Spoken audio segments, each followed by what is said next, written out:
بسم اللہ الرحمن الرحیم۔ السلام علیکم۔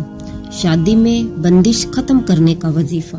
دوستو، آج میں آپ کو شادی میں بندش ختم کرنے کا وظیفہ بتاؤں گی۔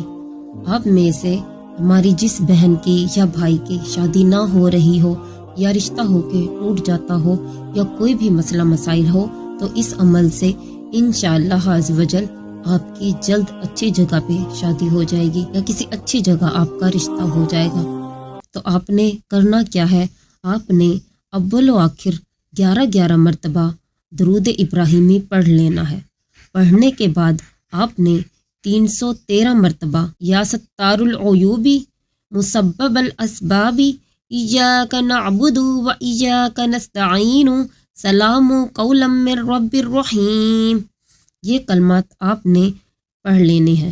یہ عمل آپ نے تہجد کی نماز کے بعد یا پھر فجر کی نماز کے بعد آپ نے کرنا ہے۔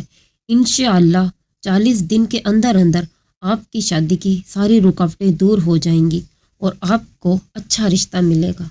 میرے لیے دعا کیجئے، اللہ آپ سب کو ہمیشہ خوش رکھے اور جہاں رہیے خوش رہیے، آباد رہیے، اپنا بہت سارا خیال رکھیے اور میرے اس چینل کو لائک اور سبسکرائب کر دیں۔